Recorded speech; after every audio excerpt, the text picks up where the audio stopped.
All right, welcome back. Another episode of the Rough Rigs podcast. We're back together. We are. And I'm not the only one with an ailment. No. Let's call it. No. I might have to Join the disability crew. Yeah, I might have to get my sticker. Technically, I'll tell you you have what. a disability. I'll tell you what. If I could apply for one, I'd be getting that sticker.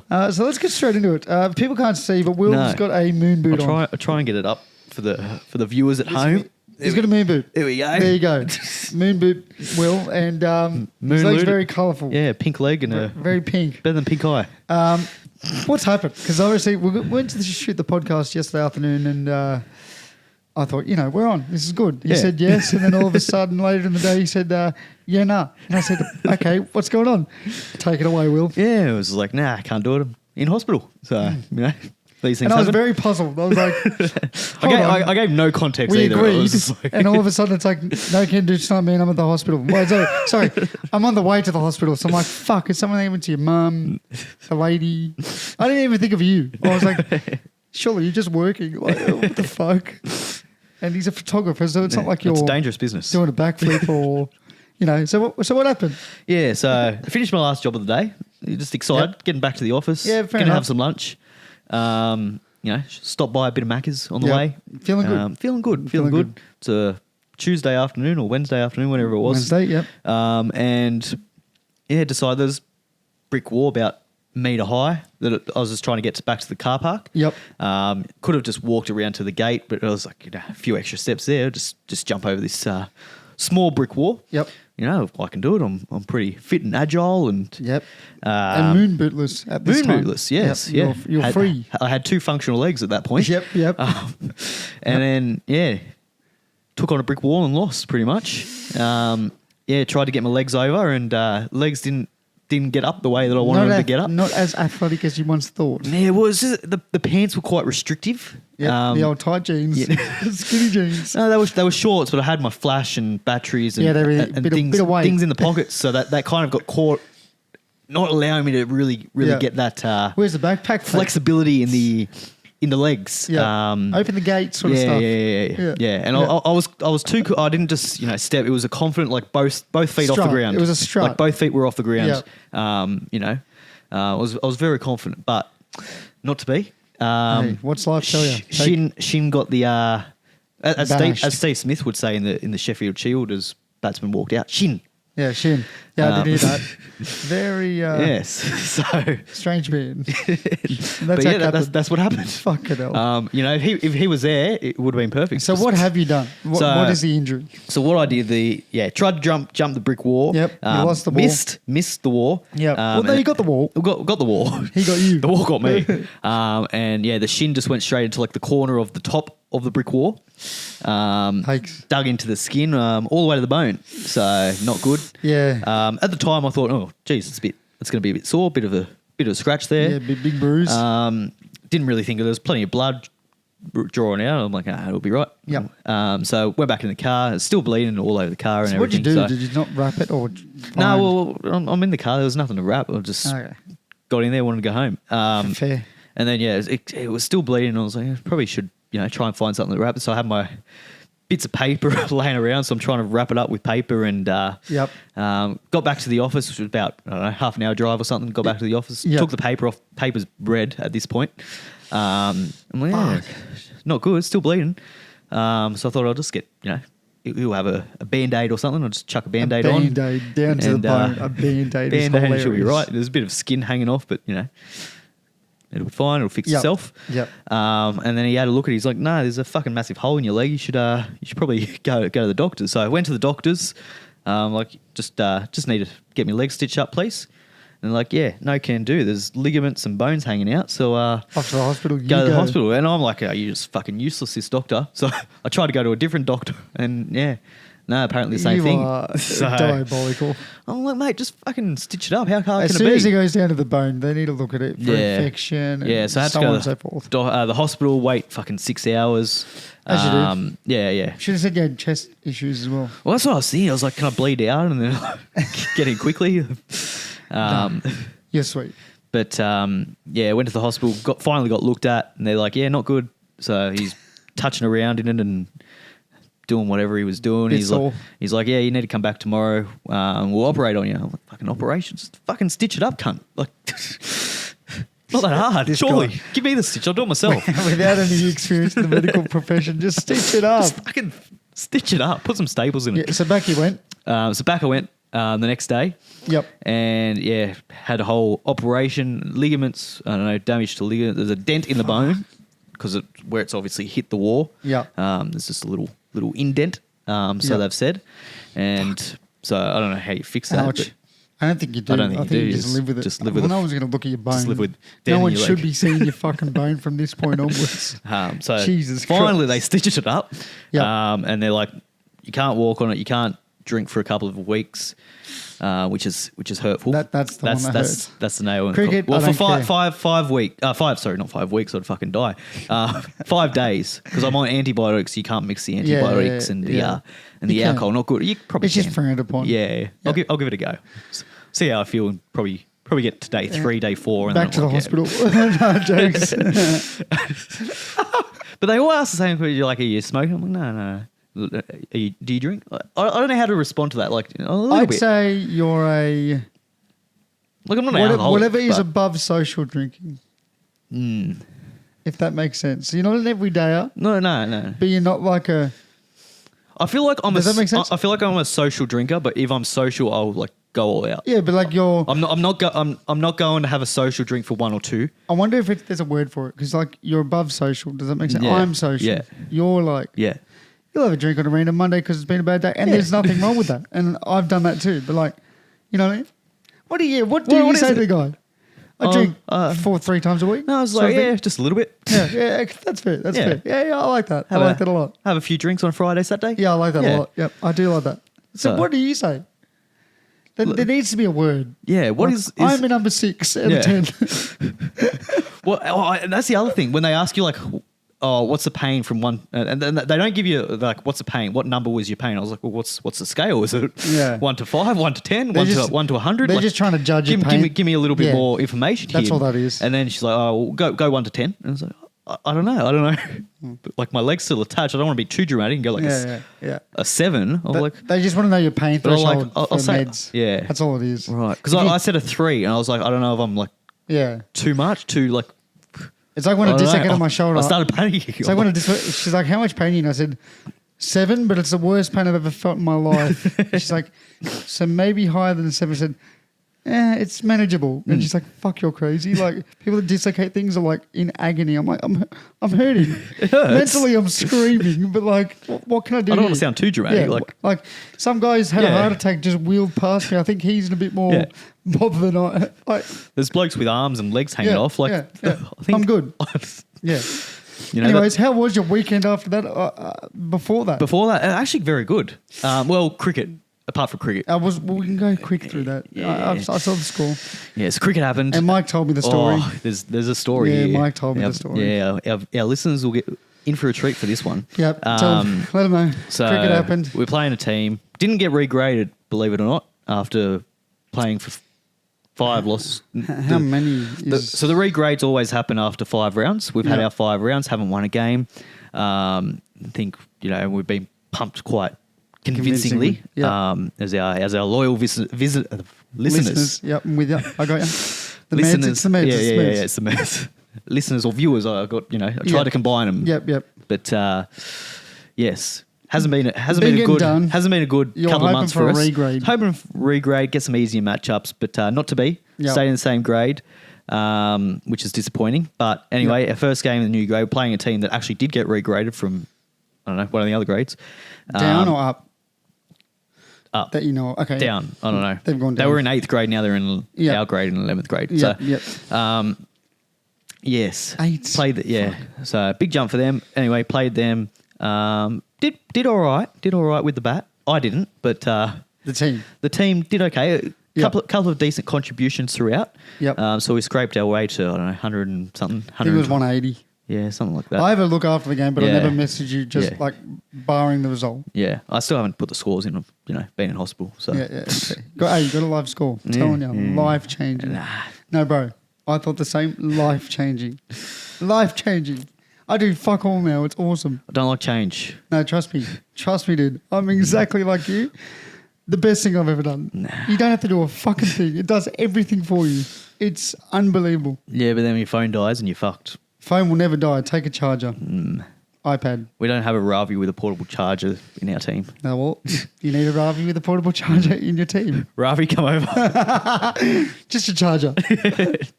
I'm sure he can lend you one of these 16 chargers. Anyways, yep. But yes, Drama. Yeah, did all right, and then they went into bat. Started off quite slow for us, a decent opening partnership, but then we kind of ran through them quite quickly. Yeah. Had them, 7 or 8 down at one point. Yep.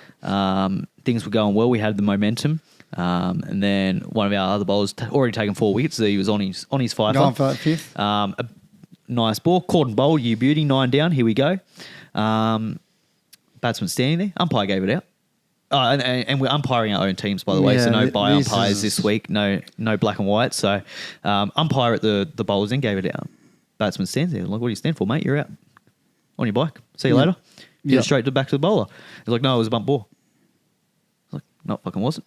Your bat's like this. The ball rotation is like this. It's not possible. Yeah. To be not out. It's clearly you've hit the ball. He's caught it on your bike. Yeah. Then the square leg umpire, who's also in the same team, he's like, no, it's a bump ball, very clear. I'm like, oh. And he refused to go. Then the umpire that gave it out went and had a chat to the batsman and to the square leg, and they came to the decision that it was a bump ball, which it wasn't. So we were just giving it to him for the rest of that, and that really just took the energy out of the team. From there, we just lost kind of. Yeah, because you're too worried about giving it to the.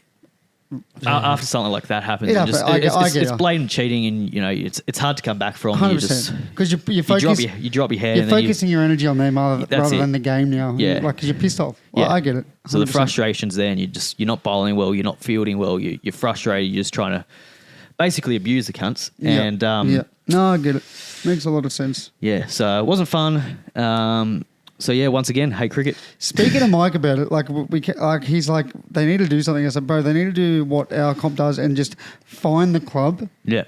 Ban the player. I think we got a 2-week ban if you literally don't nominate and turn up. Yeah.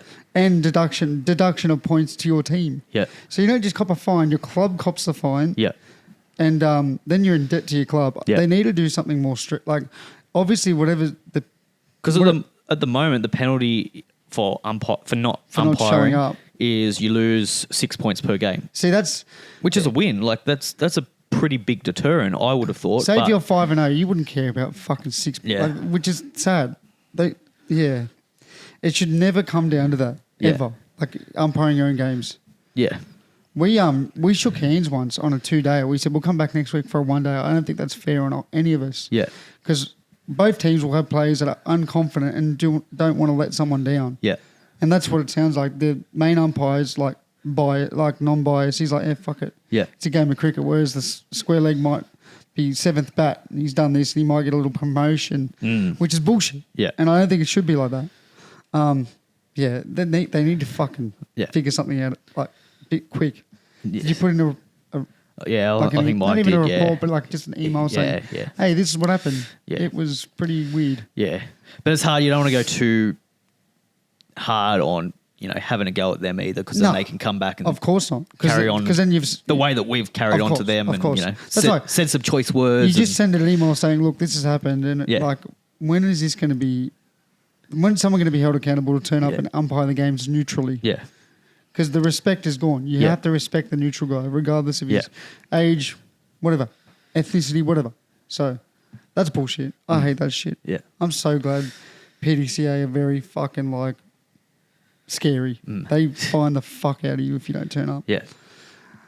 I played for a team that did it, and the club was not thrilled with us for the rest of the season. We didn't turn up to one game, and I had already done 2 umpiring games, so I couldn't. I was already at another ground. Yeah. And let's just say the club was not thrilled with us for that year. And fairly no, they should be. $500 gone. Yeah. No questions, no defendants, nothing. Your car broke down, don't care. Yeah. No. That's what it should be. There should be. The team has to come up with that, not the club, because then the teams don't give a fuck about the club. Exactly, because then the club misses out. So it's like that's their way of punishing. If you don't get your people there, Yeah. it's on you. Yeah. And it's like, oh, okay, we're there. Yeah. Anyways, drink of the week. Let's get on to it. Well, actually, after cricket, Oh, that was the bad part of the. So there's a good part. There's a good part. Oh, nice. Sunday, fantastic. Went to see. I'll tell you what. This is one of the better moments of my life. Here we go. Went to see big Daryl Braithwaite in the flesh. How was that? Oh, beautiful. God, he'd be old now. Oh, he was good though. Yeah. Came up on stage. He's singing his songs. Bit of how's that? Yeah. He missed the ball. He caught. Yeah, how's Yeah, that? yeah. That was good. And then a few of his other songs, and then finished obviously with the great horses. He's one hit wonder. Yes. Realistically. Look, everyone was there for horses. Yeah, no one was there for anything else. Yeah. No one. They were all there for horses, and He delivered. he delivered. Yeah, nice. He did about a 7-minute rendition of Ooh, horses. fucking really dragged it out. Oh yeah, he dragged out the last line. He just kept repeating for about 5 minutes. And you know what? The crowd did not lose interest. They kept going. Yeah, It was fair. It was great. And then just afterwards, he came walking back through the crowd. He's asking me, where are we off to after here? He's after kick-ons. That's hilarious. So Sunday. Yeah, no, good. Mate, we all work, bud. Good fun. I was showed Good up. I had my horse's shirt on. Yeah, nice. Yeah, beautiful. Awesome. Had my horse's budgie smugglers. Jesus So I Christ. was going to try and get him to sign it, but didn't want to scare him off. Yeah, fuck. Didn't want to scare the public off. Fucking hell. Drink of the week. During the week, let's get into it, eh? How was your weekend? You didn't tell me about yours. Our weekend, we beat first place. We scored 191. Josh scored 57. Dave got a 39. Ravi got a 30. So everyone's starting to hit Ravi's consistent in good form, runs. yeah. Then we got with the ball. It was good only at the ball, 2.4 overs. Yeah. So we had them 6 for 14 at one point. Nice. Wicket off the first ball of the innings. It was a beautiful, just good full-length delivery caught by VJ. Yep. The boys are up and about. Then two blokes just hung around for a bit and it became too much. Matt with a crucial stumping at the end of the day. Yep. And it helped that the keeper, the square legger was a keeper. So Matt actually had Okay. a bit of, a keeper looking. Keepers look Because after even Matt keepers. said, he's out. And he goes, I'm with you.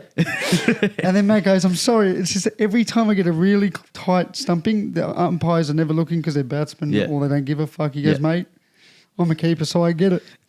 And we just had a few drinks after the game, hung out with the boys, and good vibes. Sunday, went to Collecticon, bit of a nerdy thing, hectic, Yep. and then kicked it with George. Nice. So Beautiful. cruisy, good weekend. So easy. That's my weekend. No Daryl Braithwaite, but watch a bit of cricket. We should get into that. We'll get into that after the drink of the week. Not enough. I begged for 4 days. I got 2. Yeah. For fuck's sake. Anyways, drink of the week. I was at the hospital just begging for a bit of Begging cricket. for anything. Even fucking India, South Africa Yeah. didn't go for that long. No. Jesus Christ. Flip side. I didn't know you Yes. weren't drinking alcohol, but I was at 7-Eleven filling up the car, so I thought, 2 birds with one stone vibes. And I Yep. saw this can and I thought, fuck it. I like it. So why not? Never seen it. Never had Never it. heard of it, never seen it. Hypermelon, not just regular melon. It's hypermelon. So that's intriguing. I like the colours, the pink and the green. I whacked him in the freezer because, came from the gym. They Yeah. sat in the car for an hour. Maximum 1 can per day, so they mustn't be Okay. that good for you. Right. I'm assuming. So we're going to skip past the Have they got any- nutritional values. Have they got any healthy stars? Oh, there wouldn't be a star. No stars. No stars. That's not good. Troy and I think we've had the flip side because I remember a bit of Troy and Adrian before actually. I think I brought them up on the show, but I don't think I've ever had one of these things. Unless they've got another drink. They probably do. Knowing them, they've probably got their fingers in things. Big old Troy and Adrian. Let's try it. Yeah.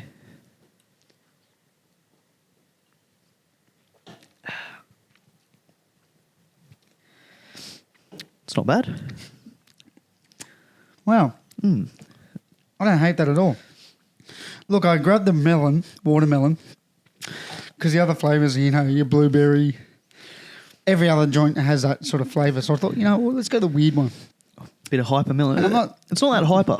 Not gonna It's lie. not a hyper, but it's nice. I It's expected more hyper from this. plenty of sugar. I'll tell you that. I can taste the Yeah. fucking sugar hitting me gut straight away. I don't mind that for a watermelon drink, to be honest. I'll give that a good 6.5.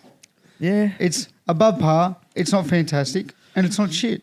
I'd go 5.5, just slightly above average. So it's above I don't mind satisfactory. it. I don't mind it. I'd have it again. Yep. But I'm probably not going out of my way to You're get not it. seeking for it. Not like seeking the, for it. Yes. What was that drink me and you were, I got you onto? The Malteser milk. Fuck me Oh, I'd be sideways. seeking that. As soon as they bring that back here, I've been looking. Yeah, I haven't seen them. No, they're gone. They're like a limited time only. I had to do some research. Needed to stockpile on them. Not happy with that. Yeah, well, fuck, I made sure. Every time I went to Woolies, I get 2, just cause. Yeah. Let's get into the cricket. Yes. Or lack of cricket. Well, before we get onto the cricket, let's thank our sponsors, of course, the Inclusion Crew. Let's do. Great people at the Inclusion Crew. Yep. For all your disability needs. Yep. And I might have to give them a call quite shortly. I mean, are you allowed to drive? You might have to give. Like, well, not technically. Technically, no. You got the Uber here, right? Yeah, of course. Good man. But it's my left leg, so. No. The Uber that got you here? Yes. Good man. Yes, very good. Thanks, Rajesh. Or Paul. Paul, yeah. It's one of the two. Let's be realistic. There's no in between. But yeah, no. Shout out to the Inclusion Crew. Shout out to them. What you're getting Shout at. out to them. That's my fault. Yes. Sorry, Inclusion Crew. For all your disability needs. If you need help in the showers, washing yourself, going to the shops, personal care. I'll help him out there, fellas. They do it all. Yep. They do it all. They do. You can be broad and say personal care, but you really delve into the specifics because that's what the Inclusion Crew do. Oh, they delve into this. They delve in there. They delve with full force. If you're within the disability scheme sector, you know that personal care can cover everything that we're talking about just there. Not just the showering or toileting. It can be an array of things involving your personal care. Yeah. Even non-personal care. They'll take you anywhere. Doesn't matter if it's personal or not. They'll do it all. You want to go Cricket New South Wales to watch Sam Costa score 4? They'll take you there. If you want to go shopping, you're going. Christmas shopping is coming up. Well, Christmas light looking. They might take you Christmas light looking. That is actually, I might give them a call. To be fair, if you're a person living with a disability, that's a good shout. Yeah. Because I wouldn't mind doing that. It's not something I think people in disability, like in wheelchairs, are doing much. Like, no. Well, they're not wheeling. It's hard to get around, isn't it? Yeah. They're not going to wheel around the streets. 4,000 people around you. Yeah. No. Get in the special, the Inclusion Crew bus. Get the van. Van. You could even just drive slowly. Yeah. Put the windows down. Sit in the back of the bus or back in the back of the van and, have a look at the sights. I shouldn't mind that. Have a look at the lights. I might give them a call. I might tell the old workplace, we should do that with our clients. Why not? Yeah. Fuck, that's pretty cool. Yes. Anyways, shout out to you. Thanks for the so if you want more information or you want to check them out and get their contact details, visit theinclusioncrew.com.au. That website again, theinclusioncrew.com.au. It's like those ads. 40 weeks, 40 hour sale. Black Friday sale, call now. Thanks, Inclusion Crew. Yes. Good drink as per normal. Cricket. Mention Rough Rigs for 5% off. Don't do that. I don't think he's going to give you no price off. We're talking about your care here. Anyways, let's get on to cricket. You can't put a price on your care. Our Australian beloved men versus not so beloved Englishmen. Yeah. Another moral victory for England. 2 days. Let's get into the scorecard. You've got it right in front of me. It's been like 4 days ago, and I'm pissed off because we got fucking no cricket yet again. And I put up a clip earlier in the week before the test saying, can we just get 4 days? I'm not asking for much, I don't think. Can we just have 4 days of cricket? Before this test, and I didn't get the privilege to be on this podcast to share my thoughts. Yeah. But I was thinking to myself, I thought, if they lose here, England, I'm talking about, if they lose 5-0. I think this was their one opportunity to get the win. No Cummins, no Hazelwood. We'll just set the tone, Australia in shambles. A real tone setting. And, they're in full strength. They've got their bowlers that are fully rested, ready to go. They're refreshed. They're not tired. The conditions were actually pretty good in Perth. There was no, 40-degree days. It was kind of nice, high 20s, mid to high 20s, no rain around. Perfect conditions for them, but... And they won the toss. I think if you go I did have some money on Australia to win the toss, so that wasn't a good start. I think if you go to series, it might be easier to find up here. It just might be easier rather because there's a lot of cricket going on. There is a lot of cricket. Okay. That's what I mean. There's like a lot happening. Where is the series? Here we go. There's a big tab up here too if you want to find it. Yeah, right. It might just first I thought they'd promote it a bit more than the others. Completed. There we go. We found it.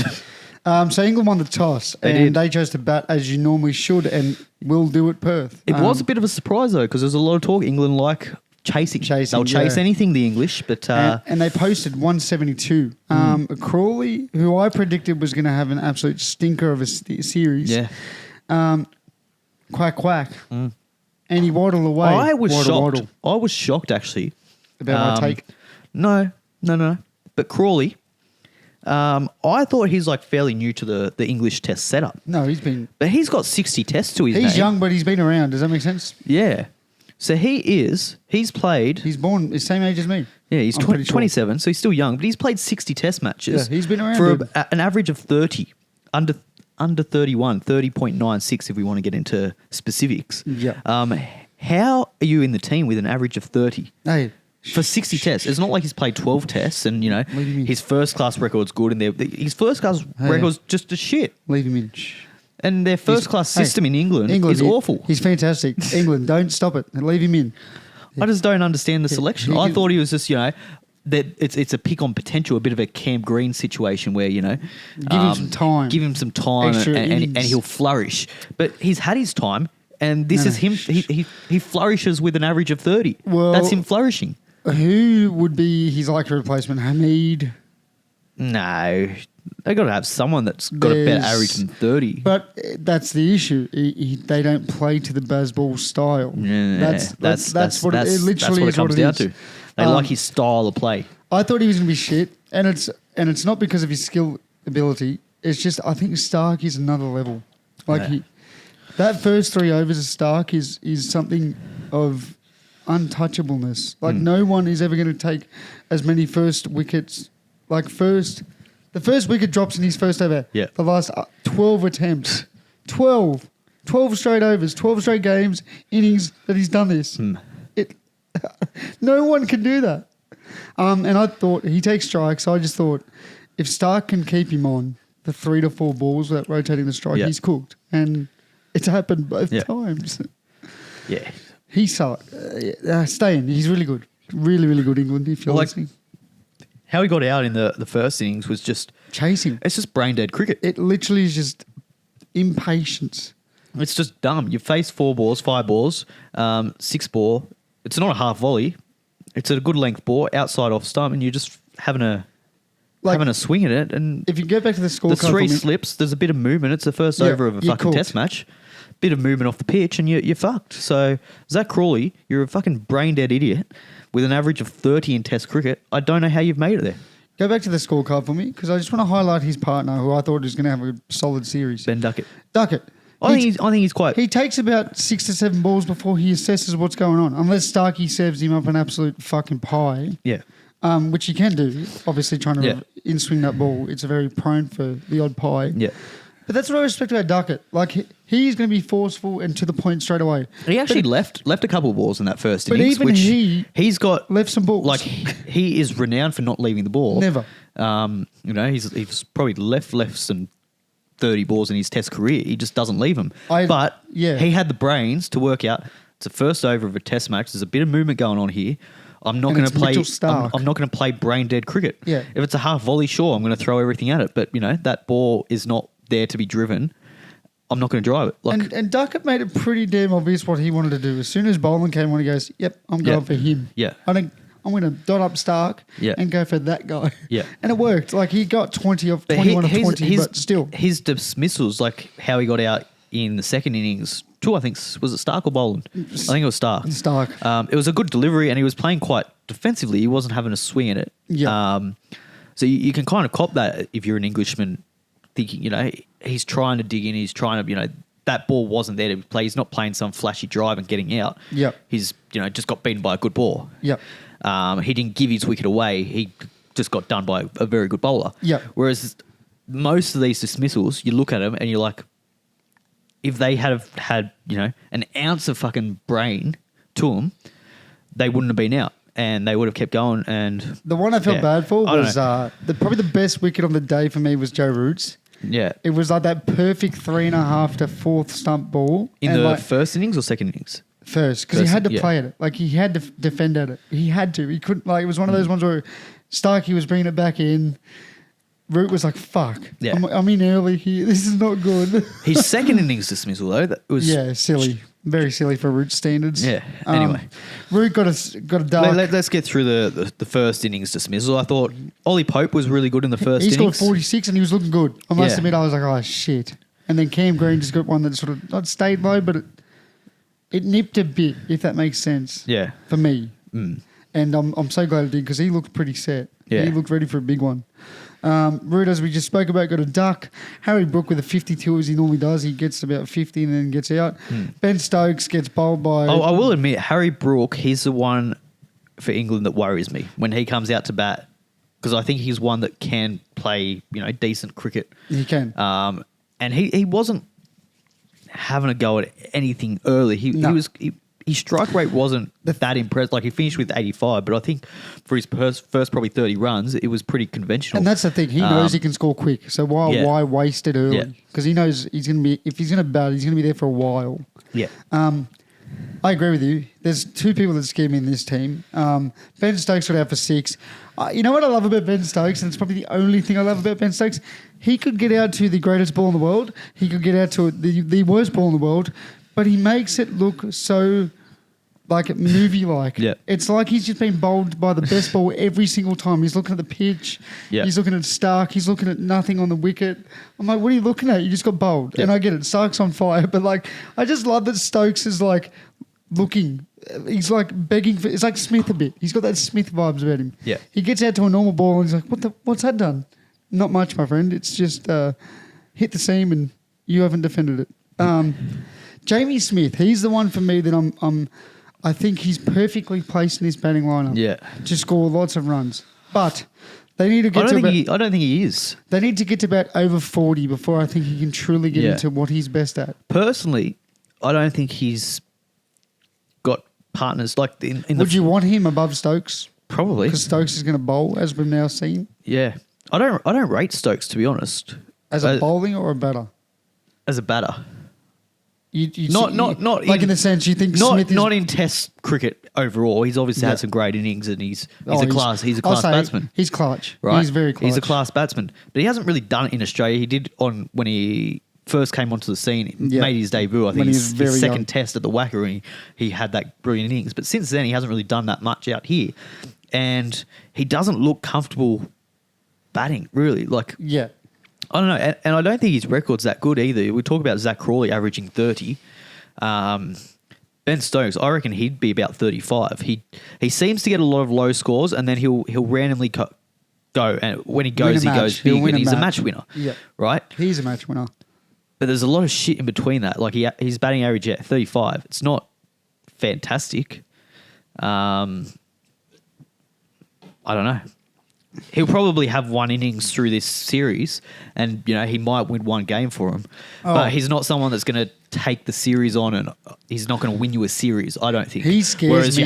your Harry Brook, he can get 200 or 300s. Yeah. Even your Jamie Smith, I think he's got the potential of taking the game away so quickly and winning those games. Ben Stokes, you might get one good performance out of him. I get where you're trying to get it. You want Smith above Stokes, so if there is a bit of a collapse, Stokes can come in. And Stokes plays sort of chill. Stokes has time to get himself in. Funnily enough, he seems to be like the leader of this Bazball thing, but he probably plays the least Bazball out of any of them. Well, I was just about to say, the funny part is in my opinion, in this team, there's 3 people that don't play Bazball like. Obviously, Root is the number one. He hasn't changed the style he's played. Well, Root has. He plays more offside shots is what I'll say. Yeah. He never used to play as many cuts and feints. Now he is. Yeah. But he still will go at 50s strike rate. And it works for him. So will Ollie Pope. He'll go hard early and then he'll wind it back. Yeah. Stokes is weirdly the third guy who just bats somewhat normally at a decent rate. Yeah. Whereas these other guys are just attempting to gunsling. Yeah. And I think I'm with you. I think Smith has the ability. I think Brook has the ability. And I think Duckett truly has the ability. The others are like gunslingers. Yeah. They'll score an 80 off the 40 and I'm like, okay, get this guy out, please. But he'll hit one in the air and... I'm not too worried. Whereas the other guys are doing, I'm like, oh, for fuck's sake, how has he got to 90 off 70? Please get him out, please. But yeah, you're right. Because I say this with the utmost respect, when you're taking Jofra Archer and Wood in your team, You've got 2 number 11s. Yeah. I know Archer can truly hit a ball, but that's all he tries to do. He can hit a ball, but yeah. That's all he tries to do. Yeah. He's very, what's the New Zealanders, what's his name? Tim Smith, what's his name? Southey. He just comes out and tries to hit sixes. Yeah. And I respect it. He never changed. But like, you've got 2 genuine number 11s. Yeah. Like, no fault of their own, but you need a bat a bit longer. Yeah. You just do.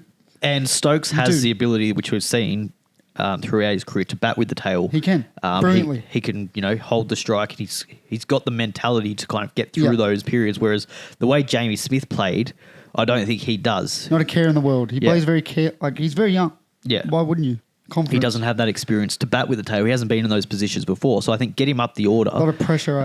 Where he can bat with a batsman and build that partnership, even if it's with a Ben Stokes, and they can bat really, really well together, I Agreed.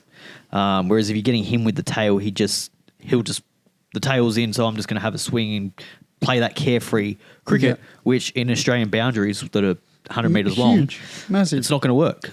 And that's the other thing. Do you think they put him below Stokes because maybe they have the mentality of, all right, 60 overs, boys, we're only bowling for 60 overs? Or I think they put him below Stokes because they think Stokes is a better batsman. Because these quicks didn't get any rest, and by the second innings, their bowling was poo. Yeah. Like it was compared to the first. Their first innings bowling was scary. First innings quick. bowling. Let's get onto their bowling. Scary and quick. Their first innings, that's as good as I've seen. Almost any team, in Australia, apart from Bumrah last year, but that was one man. That's just Bumrah, exactly. But that was that quick. whole attack was quick. It was aggressive. The batsmen didn't look like the way they were bowling to Smith and Labuschagne. Really impressive. 2 of the best batsmen in the world. Yeah, and you're making him look clueless. Really. Yeah, they even made Smith look a bit unsettled, which is oddly normal, but. You know what I'm trying to get at?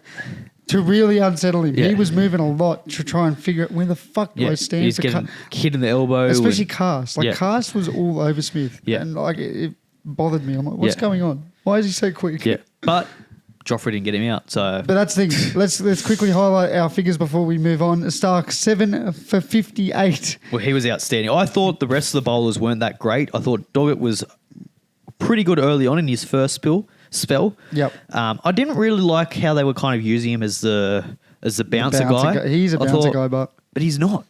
He hasn't really done that in the Shield cricket. He bowls that good line and length. Yeah. I thought they would have got Cam Green to have that role. He's got that extra bit of height as well. Yeah. And probably a little bit extra pace. They're quite similar, those two, but I like Doggett. Pace. I like Doggett. Don't get me wrong.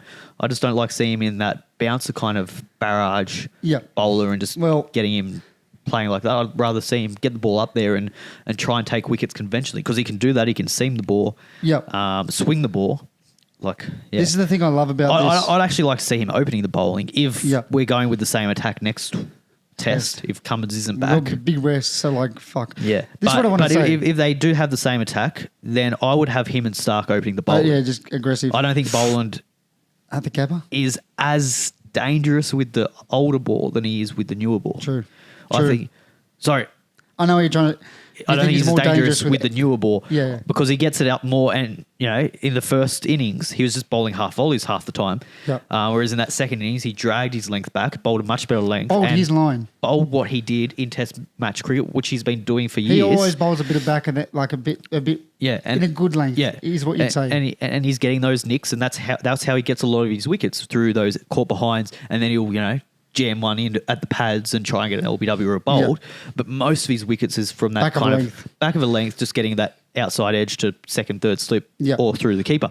But Mitchell Starc was outstanding. When the other bowlers weren't really stepping up, he just said, right, put the team on my back and I'm just going to go and win this game for the boys. You know what the best stat about this? He's 7 for 58, 12.5 overs. That was it. Yeah. And the ball, it's not like it was a minefield. No. The ball wasn't doing that much. It wasn't really swinging for him, which is how he normally gets his wickets. It wasn't doing a whole lot. It was just him just going, I'm just going to it was just will. It was just, I am going to get these blokes out. Yeah. And he did. Yeah.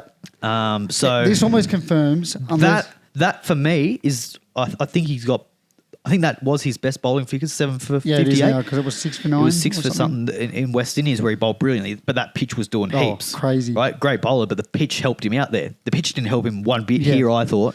And a lot of people carrying on about the pitch. I'd just like to mention the ICC who, are tremendous with their views and their takes on everything. You know, they never get anything wrong, the ICC, do they? BCCI.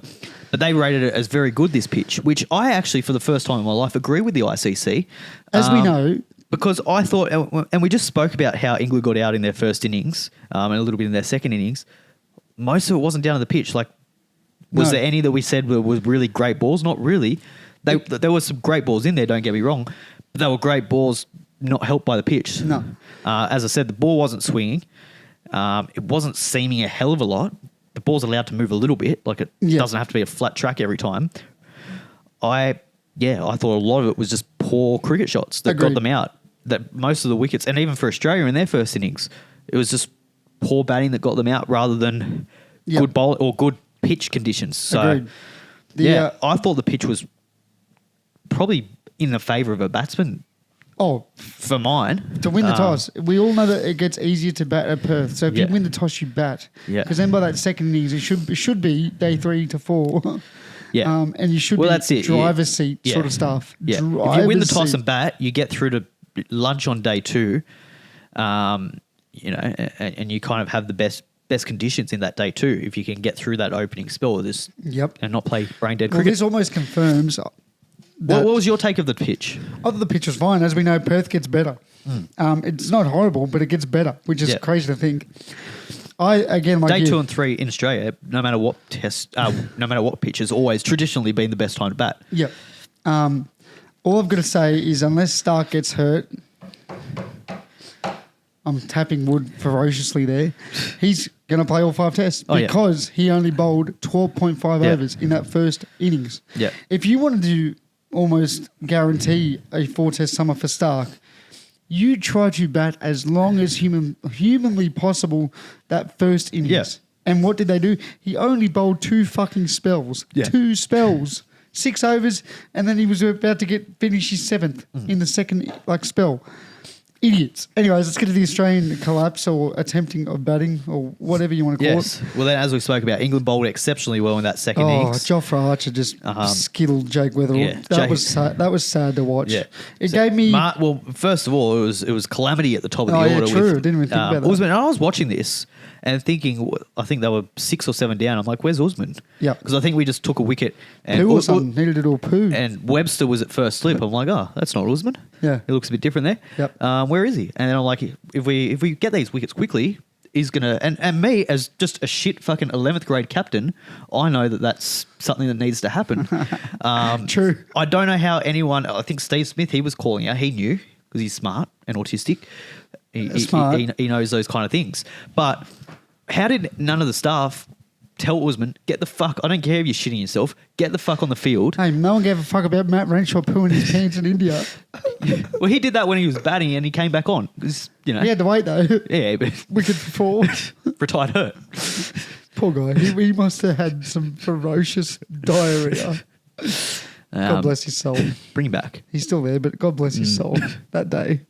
But I don't understand how anyone in the Australian setup would have been like, Usman, get your ass on the field. Yeah.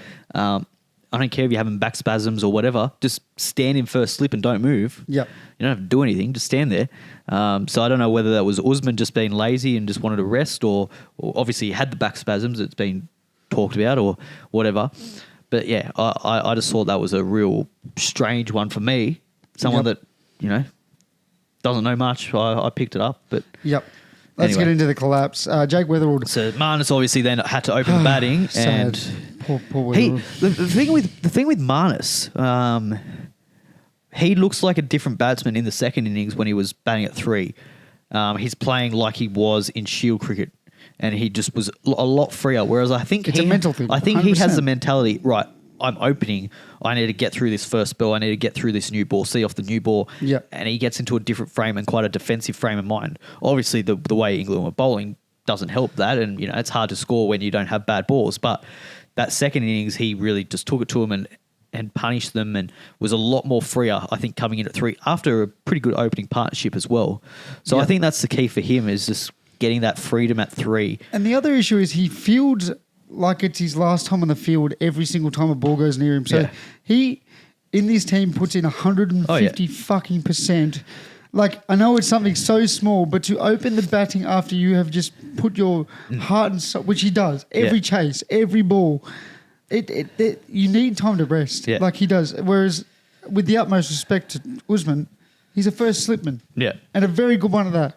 But like, you dropped a catch and you're not didn't doing look as comfortable much. with the You're not doing as one. much. Like, you're not sprinting after a ball. You're not spinning around. You're not throwing. You're just walking 18 meters one way, 18 meters the next.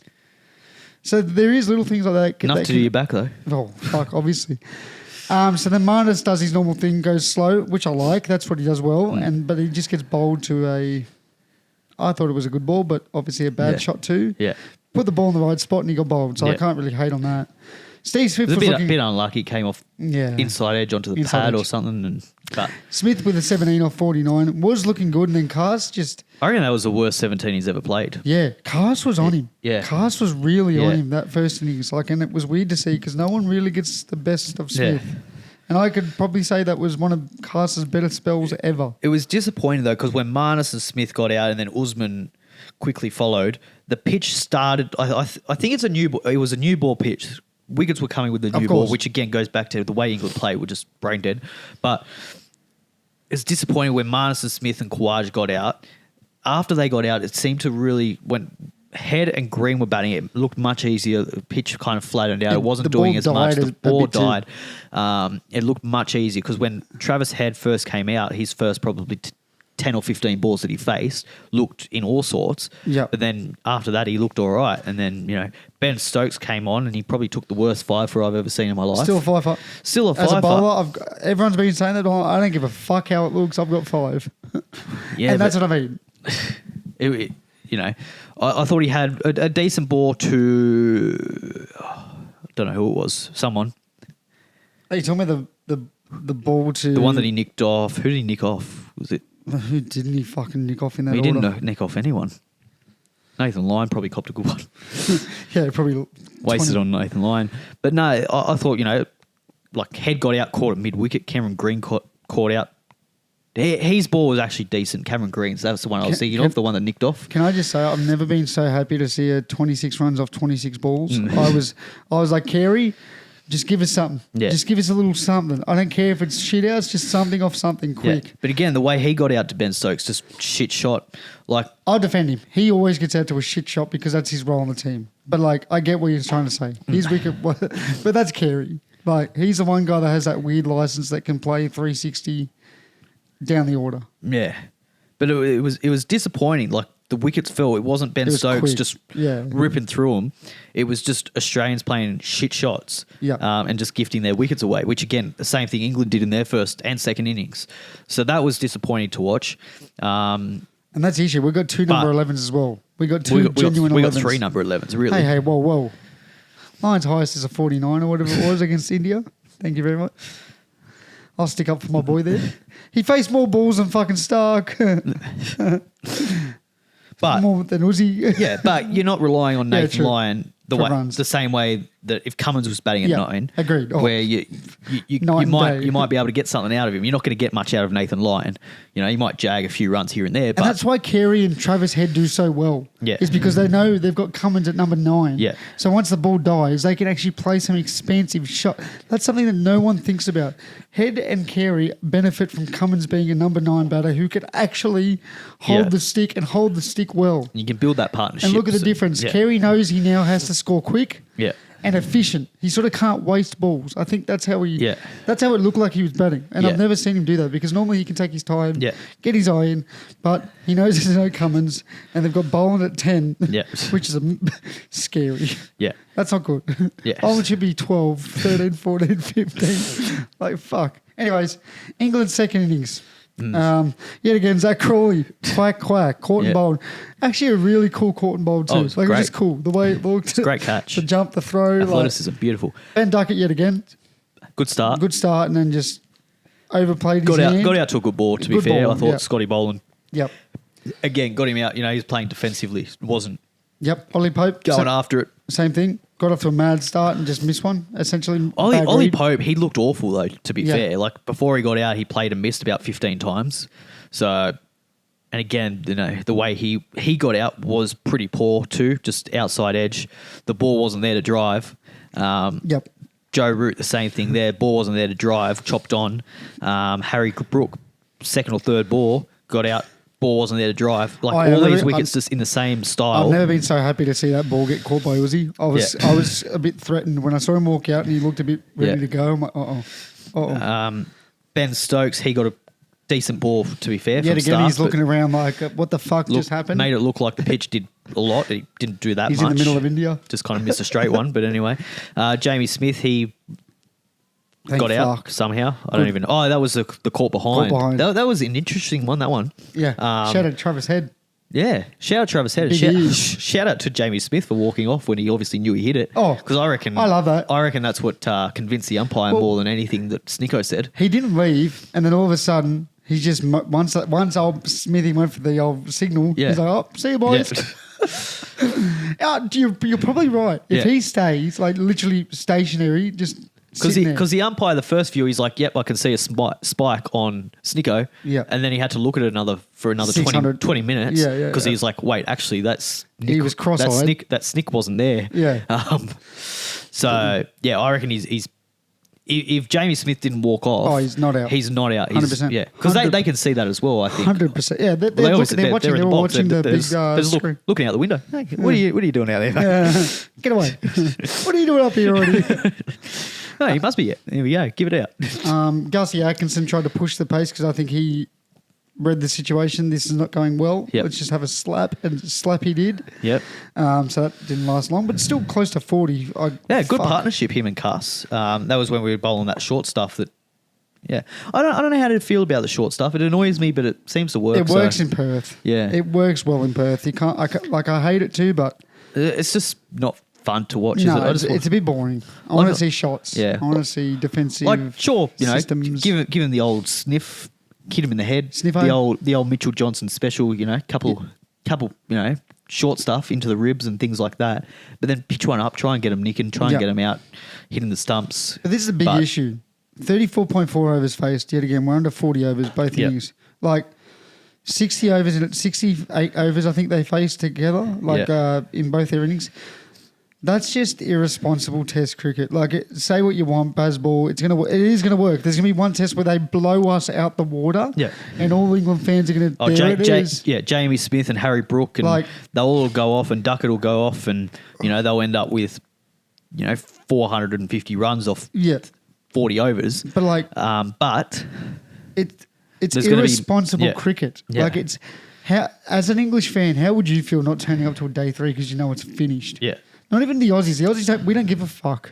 We can watch it on the telly. Whereas you've travelled from England, half the globe to come and watch half the stadium was English. So. 2 days, 2 fucking days. Yeah. So anyways, let's get on to that second day, shall we? End of the second day, we should say.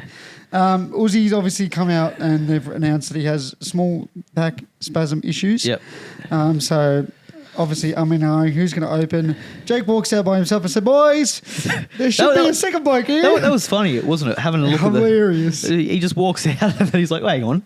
And he knew what he was doing. He was just not going, "Oh, where is he?" Yeah. He knew who it was.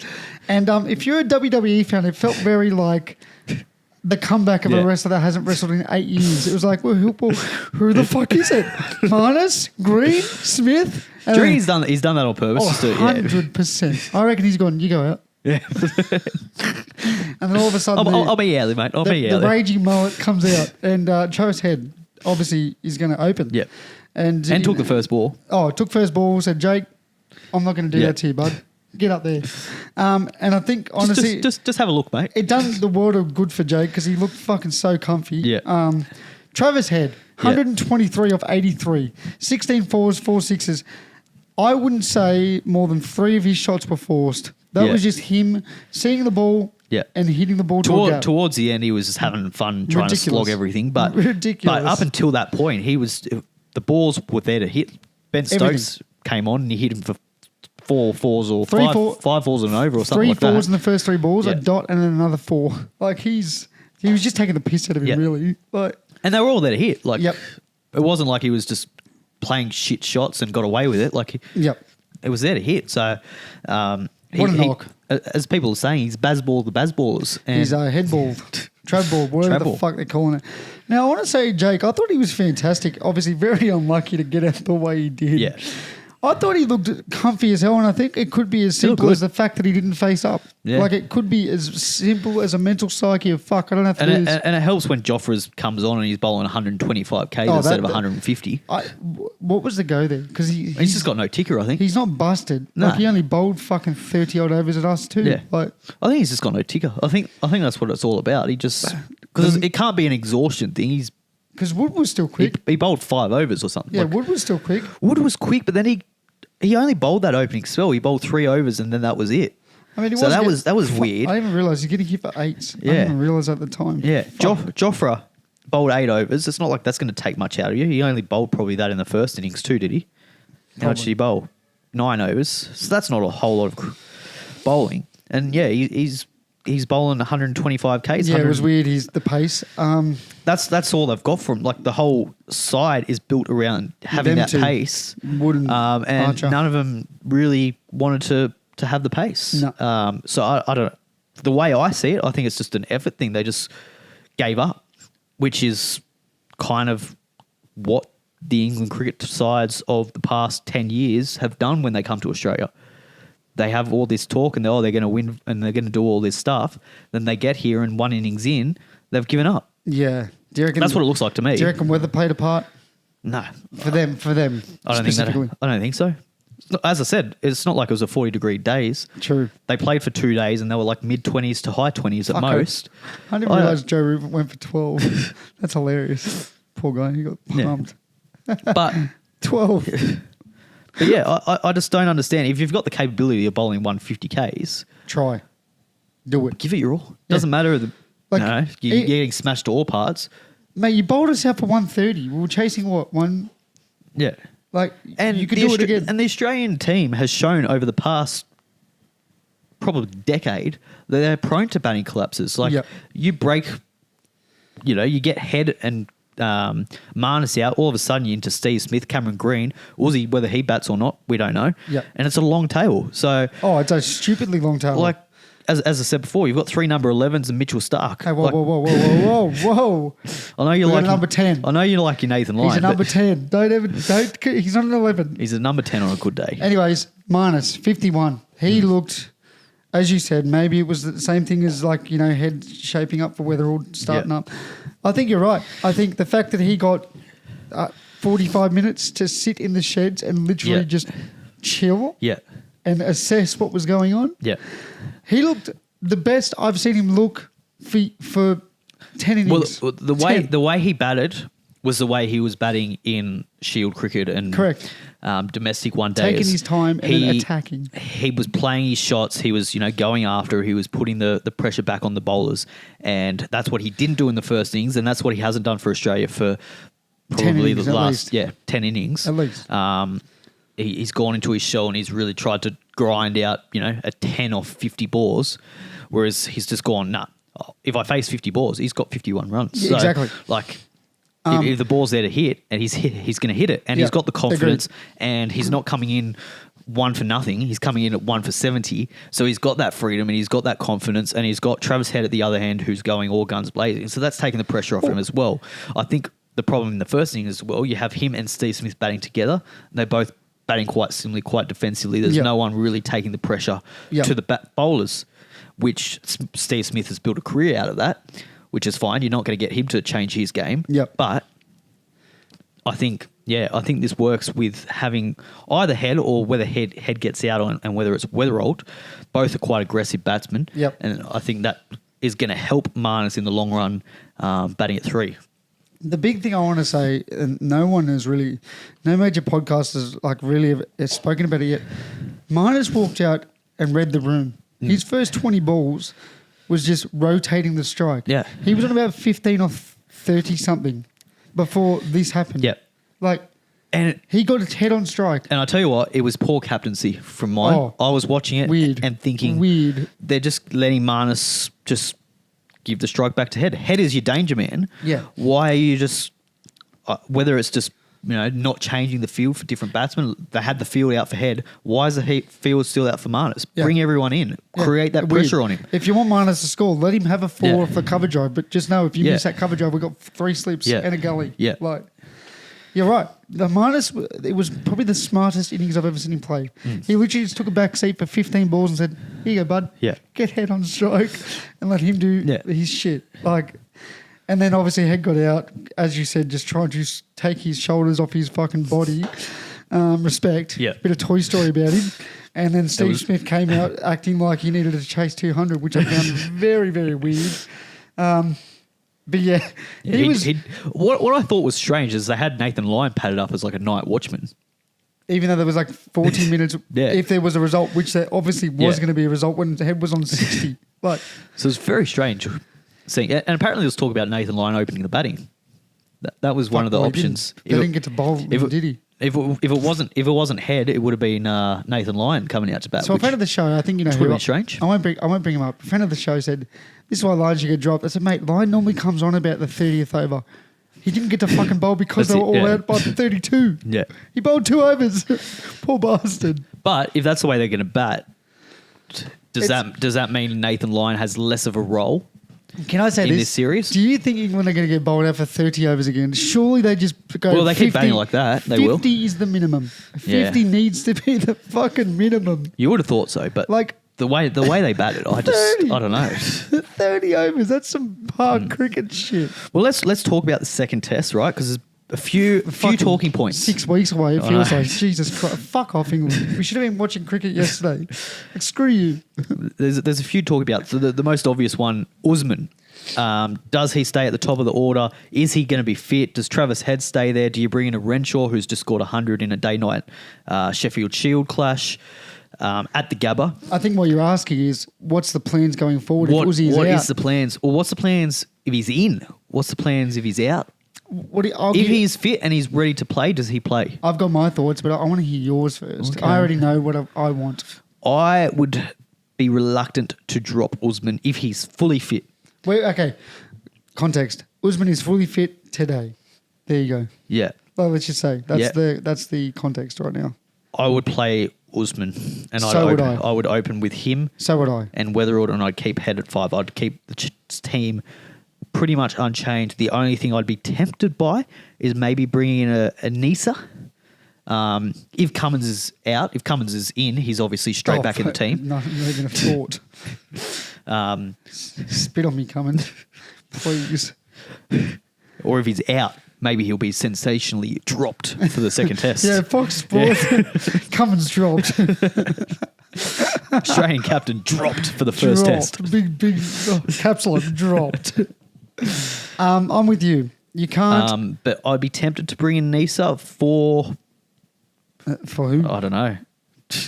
See, I think Nathan Lyon's bounce is still valuable on the Gabba wicket. Oh, he's got a great record at the Gabba in day-night tests. Stupidly good record. Yeah. So the only reason about Nisa that I like is just he adds a bit more to the batting department. He can bat. And he's obviously a great bowler. He's toiler. He's been around. Yeah. And he loves the Gabba. His home ground's the Gabba. Yep. And he loves a day-night test. He's got the game for it. He's a swing bowler. He's not as quick as the others. So I'd be tempted to bring him in for Doggett. I'd still like to have Nathan Lyon in the side. Yep. Not that Doggett bowled badly, but I just think he offers a little bit more for the situation, for the game, for the conditions. Agreed. I'm with you. But I'd be tempted to hold Khawaja. I'll give him one more. He only batted 1 innings, and he copped a good ball. So, and can we? I'm sort of. I don't know. There's a lot of Usman hate out there. Agreed. I don't like it. Yeah. The fatigue of Usman is crazy. Yeah. Without you might know because we're nufties. Do you know what he's averaging at the test level?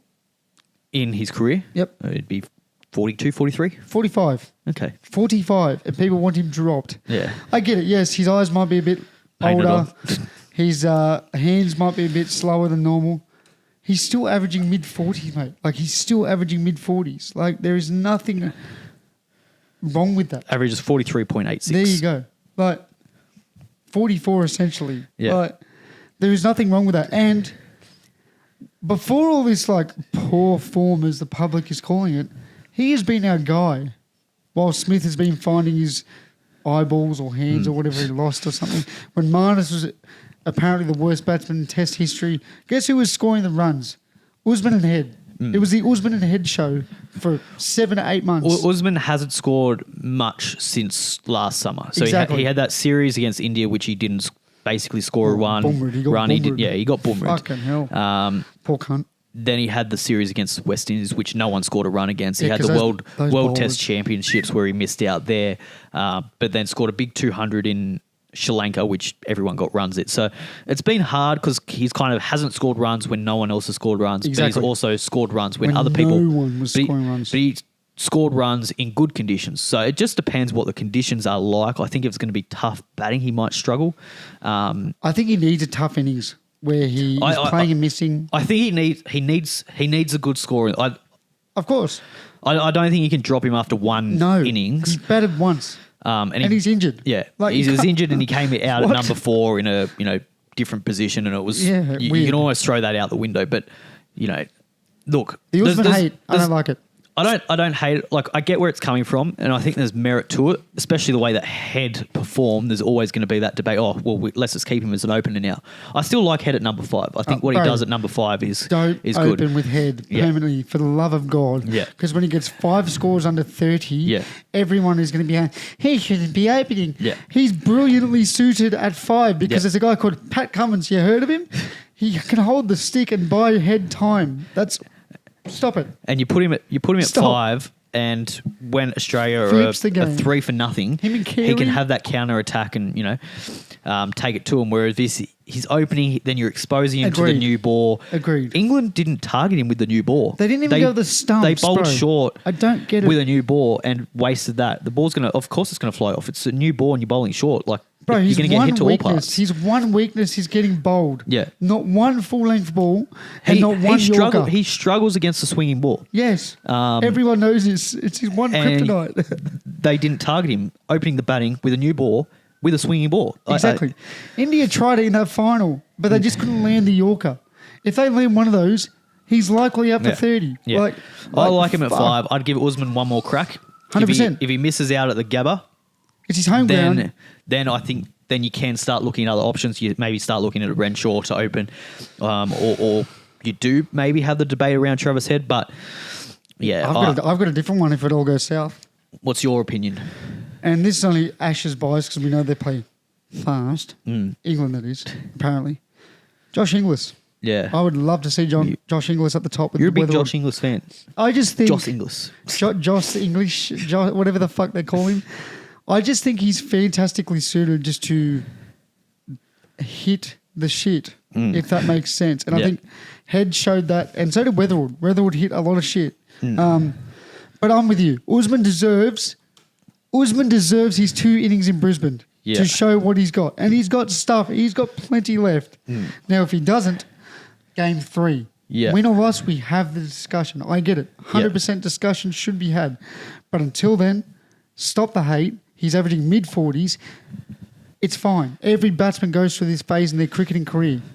The only problem is most batsmen, when they're 38 and going through this stage, retire or get dropped. Well, can I say, I think if he has 2 poor outings, I think the Ashes, even if he doesn't get selected, he won't announce it in the Ashes because he would never do that to the team environment, I don't think. Yeah. I think he's just team first sort of guy. Yeah. But he will announce retirement like as a, hey guys, after game 2, I think that's it. I don't think I can do it no more. But it won't get publicly said. I can't see him going beyond this series. Even if he has a couple of good performances and he stays in the team for all 5 matches, I think he When's our retires. next game? South Africa in We go away in South Ages. Africa in March. Something. Big gap. Massive So gap. I don't think he plays on beyond this summer, but we'll see.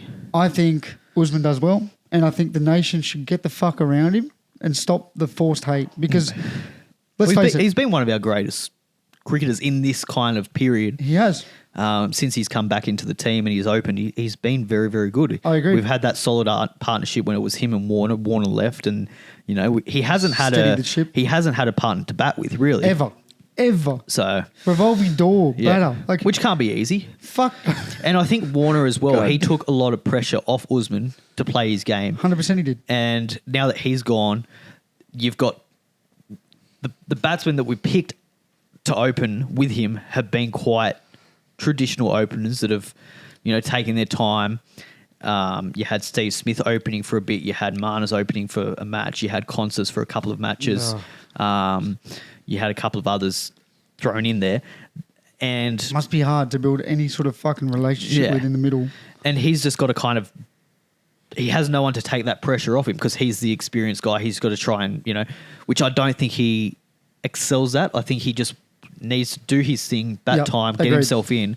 And while the other guy is taking pressure off with the way he bats, which Weatherall can do, he's quite that aggressive batsman. So, yeah, it'll be interesting to see what happens. The only thing I don't like with Usman and Weatherall is they're both left-handers. I like it. I like the left-right hand combination. You know what Weatherall's first innings reminded me of too? Phillip Hughes. You know how he just missed out his first ever innings?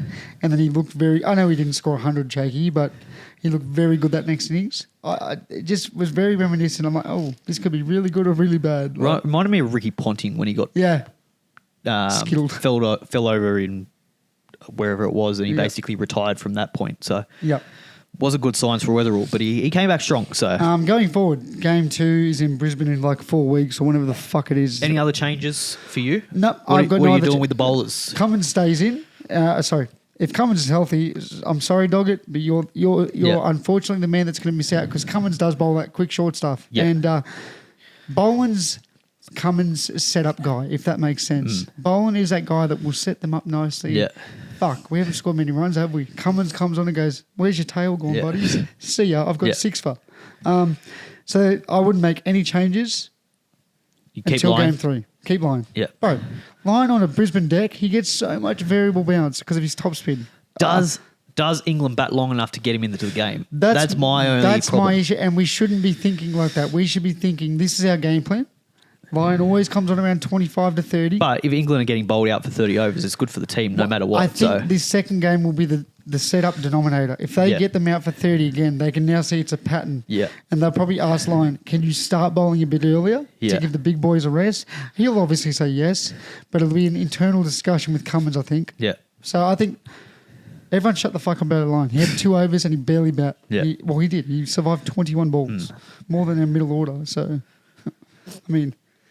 If it ever gets to a point where it's 8 for and Cummins and Lyon are batting, I know Lyon's going to hit the odd 4, get Cummins on strike, and just give us a 60-run partnership as per fucking normal. Because let's face it, Doggett and Boland as a 10-11 is not very good. No. Average of 6 and 6, I think.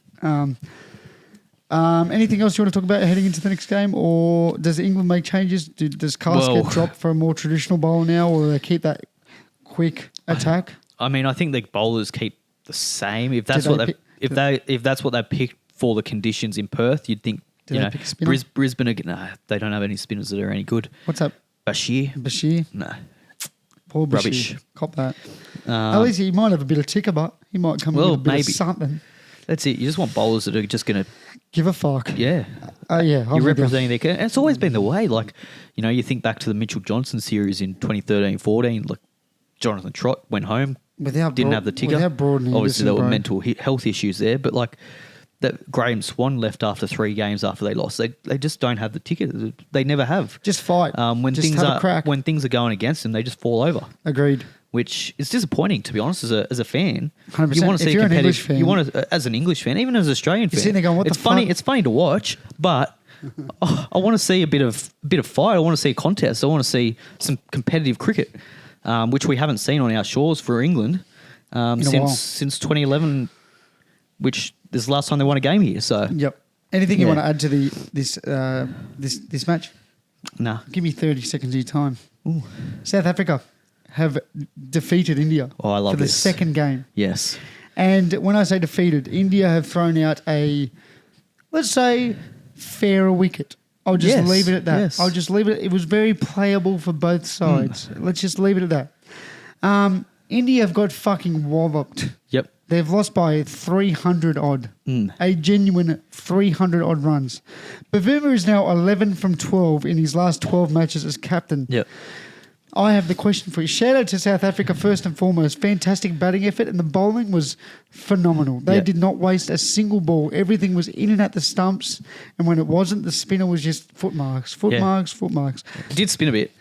Well done. So As it's going to do in spun India. for India too, Yeah. but not as vicious as game one. If you watched any of fucking game one, And there wasn't that variable bounce either from the quicks. Like, that was disgusting. yeah, that was a terrible That pitch. first game was like disgusting. I don't Yeah. know if you listened to the pod, but me and Ravi defended it a bit and then You said, defended it. What are you? in the sense we said, you're allowed to have things to outweigh. You're the home team, and I get that.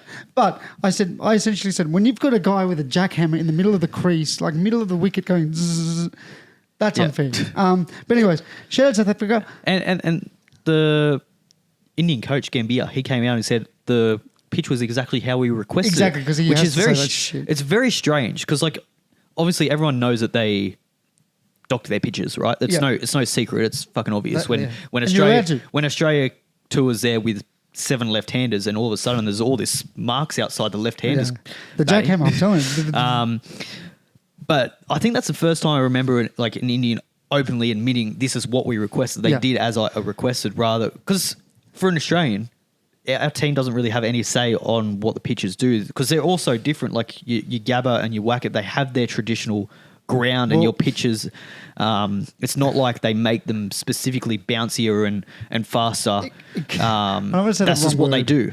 I don't want to say the wrong word here. And the groundsmen are very strict on their pitches. Like they have that passion for That's what I'm saying. for groundskeeping. And if Pat Cummins went to him and told him what kind of pitch he wanted, they'd tell him to get fucked. That's what I was just very, about to say. They're very pitch proud. I've got a lot of friends that look after wickets for grade games and games that are on turf. Yeah. And they are a passionate group of units. Let's Yeah. just leave it at that. You tell them to change it, they'll change it a percentile. Yeah. Like it will not, like the way they want to prepare that wicket Yeah. is the way they're going to prepare that wicket. Look, Cricket Australia could say, would you mind just a bit of a greener top? They will do it, but they will not change the integrity of that pitch. Yeah. They treat that like their first fucking born. Yeah. And that's what I mean. I've got 2 questions for you, and I think you'll like these questions. Is South Africa the best cricketing test nation today? Well, First question. They've beaten India. they've won the World They've Test beaten us in Championship. the World Test Championship. And I just want to add a little bit of context, just because you probably didn't listen to the last bit of our podcast. Test cricket in South Africa was dead no more than 2 years ago. Yeah. They were literally told by the governing body, South Africa Cricket, you either play the SA20 Yeah. or you play the test. Yeah. You cannot play both. Yeah. And that's where the likes of Dazorzi, Yeah. Markram, all these guys that were out of the side said, fuck it. I want to play for the test side. I want to put a bit of pride back in this jersey. Yeah. I've got to say it. I think they're the best test cricketing nation today. The 27th of fucking November, they are the best test cricketing country in the world. I mean, it's hard to argue with it. How can Like, you say no? They've been the two big. They've clean big swept dogs. India in India, and they've beaten Australia away in conditions that probably favour Australia. Favoured us 100%. Yeah, Bro. When you look at their team on paper, it's hard to think that they're that good. Their bowling attack's great. You got But then Rabada their and middle order is just Jansen. deadly. You've got players there, but their batting looks quite weak. But then Jansen scores a 90 ball 90. Well, that's it. You It's got like him. You got some other bloke that came in and Bavuma, scored 100. Dazorzi, Markram. Bavuma's almost in career best form. Rickleton. And he can't even get a start now because Yeah. fucking the other keepers come back. Yeah. Like, it's crazy. So yeah, it'd be tough to argue with it. Like they've put the performances in to suggest that they maybe are. I look at their team on paper and I don't think they You're are. like, who are these guys? Yeah. And all of a sudden they're all averaging 40 and But, you're like, what the fuck? They've put the results. They beat us. They beat India away. It's hard to put anyone above them. I've got a bit of a soft spot for Dazorzi, as we know. He replies to my comments a lot. Second part to the question, and it involves India, and I brought this up to Ravi, and I want to know your opinion, as unbiased as you possibly can, please. I want your genuine opinion. So we've grown up with the Indian teams always having at least 2 to 3 big ego, big guys, like not scared, but when they come into Australia, like, for fuck's sake. Yep. And I'm just going to name off a few. Sachin Tendulkar, Yep. probably one of the greatest. And He went all right. fair enough. Kohli, as polarising as they possibly can bat, gets in your face. Yep. Mentally, he's locked in from Yep. day 1 to day 5. Rohit takes the game on from ball 1. Big spirit of the game. Your Ishant Sharmas, your Sehwags. Yep. I've got to say, after this series loss, I'm looking up and down the team, and there's one guy that scares me and probably scares every Test cricketing team in the world, and his name's Bumrah. Yeah. But because of the workload he puts in, he doesn't play more than 70% of games. Yeah. My question to you is, has India lost their identity, or are they losing that fearsome identity? There's always been at least 2 guys that you're like, for fuck's sake, we have to deal with them for a whole summer. I think probably. When Especially in the Test format. Yeah. I think they've picked a lot of players that have had outstanding records in one day in 2020 cricket that haven't quite transitioned to Test cricket how they would have liked. Agreed. So I think they have that aura. You know, you think your Sky, Gill. That's my point. Jay as well. They all kind of came from limited overs cricket form. and have done all right. They've had a few good innings. Yep. Jay as well, he played pretty well over here, but they don't have that aura. No one yet. scares you. Like, But they are quite a young team as well, so they haven't had time for that to develop. But even Kohli, when he was out here on his first tour, he still had that. Oh, he was as a young guy. So you just knew you were dealing with Yeah. him for 3 Yeah. months. You're like, fuck this cunt. Yeah. Like, he's like, and my second part to that is, Ravi brought up a fantastic point. Do you think, not even the T20 game or the ODI game itself, do you think because there's too much talent and they're trying to grow the T20 game into this behemoth, that the Test side is not suffering, but they're opening up too much? Do you think they've got to draw back their Test squad, as in, like, we got 1,000 guys in this country we can pick tomorrow? Yeah. Do you think they've got to dwindle that to 300 and say, you'll get selected if you can show us form? Yeah. Like, what do you think? I think, the 2020, everyone in India wants to grow up and play 2020 cricket. I don't know. Obviously, I'm not in the Indian circles, believe it or not. And you're not an Indian growing up in India getting force-fed T20, No. ODI, T20, ODI. No, that'll be a shock to our viewers there that I'm not. They are, though. Not doing that. Like but IPL. I think they are. I think if you're an Indian growing up, you're dreaming of playing IPL. I don't think you're dreaming of playing Test cricket. Do you think they've lost that? Which is sad, because in the past, that is the pinnacle for all nations. But I think India really used to pride themselves yeah. on that shit. Like, it was like a baggy green to them. Yeah.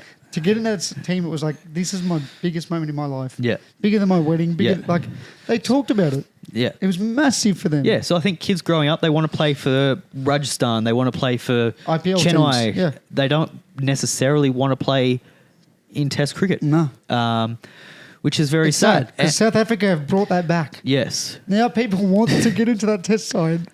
Good luck. And it's outstanding to see from South Africa. You've got one of the big dogs back. Like, yeah, they fought back. Yeah. They fought back, bro. Because growing up, we both know that Australia-South Africa series, they were fierce. It was always cunty, 1 and 2 in the world. Aggressive. Yeah. Scary. Like Philander. You had Dale Steyn out here. You had Graham Smith with his broken arm. Like Philander. Like these aggressive guys just giving it to us. Like Faf du Plessis. Yeah. De Villiers. Amla. Like fuck me, bro. That was some of the best Test cricket ever. So it's great to see them back, and it's exciting to see what the series holds when we go over there. First time since Sandpaper Gate as well. It's going to be fucking awesome, bro. Yeah. Awesome setup. Yeah. Both teams are just at the peak, bro. It's going to be so good. But yeah, I'm quite fearful, because if at the end of the day, and where my fear is there's no doubt India are the strongest nation in Test cricket. In And world cricket, governing body. politically, Money is from there. a political standard, if they all of a sudden lose their passion for Test cricket because they're not winning, the game loses. And we know what Indians are like. Once they start losing, if doesn't matter anymore because we're not that good We're not at invested. it. We're not good at it. If we're not good at it, we don't care. That's why they cared so much about that World Cup, because they literally had one of the. Let's face it, they had the better side. Yeah. Like fuck me. Yeah. How'd they lost that on Travis Head? Yeah, but they were so passionate about winning their 2020 World Cup because They're good at it. because Because they're good at it. Yeah. Right? we won our 2020 World Cup. Nobody even knew. What was it? 40 people turned up at the airport, and one of Yeah. them was like Mitch Marsh's cousin. Like that just paints the picture for me. Yeah, Mitch Marsh, I think he went back to the pub. And there was old fellas, two blokes there. Was like, oh, you got a medal on you, do you? you're busy. Oh, are you good? What do you dress up? What do you dress up for? I know I just played in the World Cup 2 nights ago. Yeah, I'm with you. But yeah, I'm keen. I'm terrified if they lose interest in Test cricket. Test cricket will die because there's no money to We'll support it. die outside of Australia and England. You'll have the Ashes every 4 years, and that'll be it. Yeah. Yep. Which I'm is with a you. shame. Do you want to talk about footy quickly, or would you like to end the pod because it's 1:30? Yeah, we've been rambling on for a bit. It's been fun. We've got no one listening, but I've got nothing else to do. I've got the day off. I just want to ask you one footy question. Yes. And we'll save the Elias Katoa thoughts for next week, I think, is a good idea. We've got a big off season, so Zach Lomax. Yes.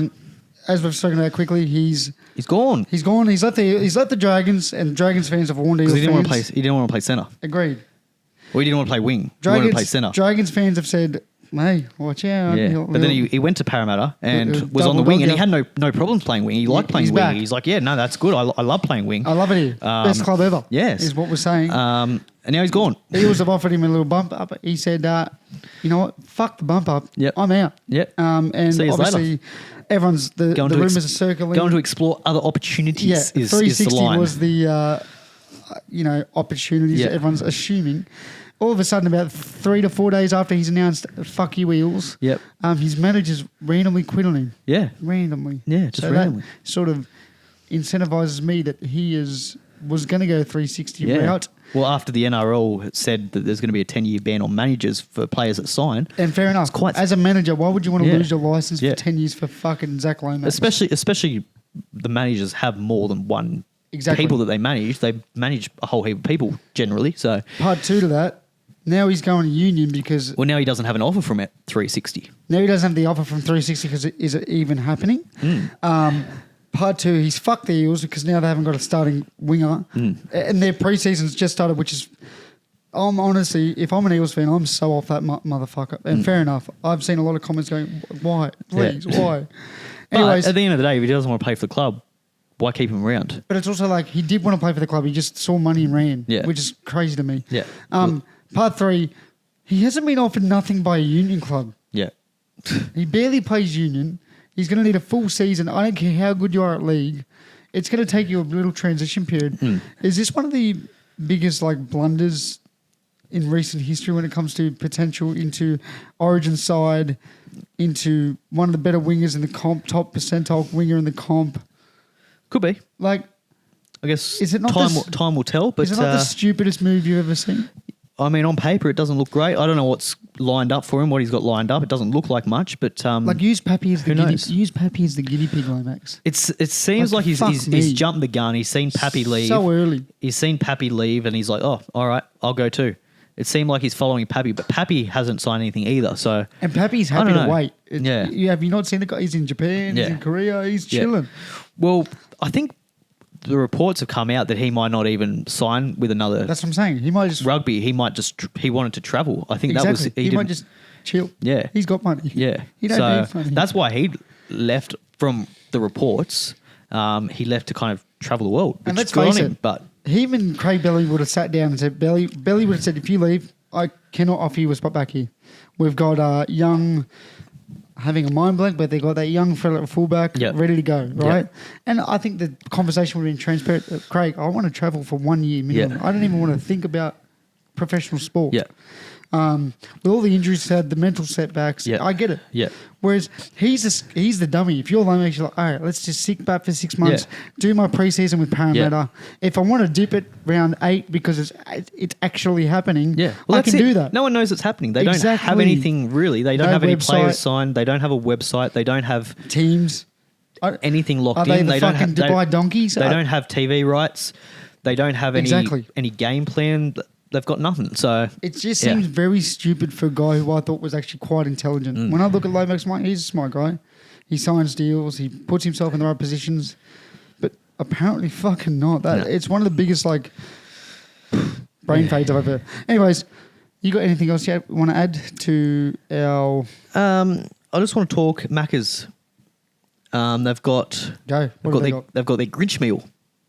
Grinch. Grinch. He's back. He's back. They've got the chicken Big Mac, which I'm a big fan of, the chicken Big Mac. I haven't had a chicken Big Mac in like 4 years, I reckon. Yeah, no, they brought it back, and I reckon you should try it. It's quite good, and you get little snow globes with it. So Snow globes. yeah, one of them is Grimace, which is what That's fucking hilarious. I'm after the Grimace one. You're hunting it. Yeah, Yep, I've nice. only got the Grinch so far. I don't want the Grinch. He's all right, but he's no Grimace. Yep, that's So, fair. Yeah. Well, Shadow Macca's. Bro, I could not tell you the last time I had Macca's. Yeah. Have you had the KFC banh mi yet? No. Oh, I haven't had KFC in this weight loss. mate, give it a go. I said to the boys at cricket after our last round before Christmas, we'll go get KFC. They're like, deal. Oh, they might not have the banh mi by then. I don't care about the banh mi. You like a banh mi? I do like a banh mi, but not KFC's version. I can imagine shit. Nah, it's pretty good. Anyways, that's it for me. Yeah. Have you got anything you want to add? Nah, don't think so. Yeah, I I'm think good there was too. something, but I forgot what it was. So Fair. yeah, All right. we've spoken enough. Yeah, People are sick sorry of us. about the non-cricket. Actually, no, we're not sorry. Nah, We're fuck 'em. cricket lovers, and if you Proud love of it. cricket, listen, because we got things to say. Anyways, over and out. Yeah, thanks for the 2 viewers Oh, lastly, that are still here. I'm excited for Starc in that pink missile. I'm excited, dude. Yeah, might give me a pink Oh, missile. it's going to give me a lipstick. Well, more than pink leg. Anyways, goodbye. Bye.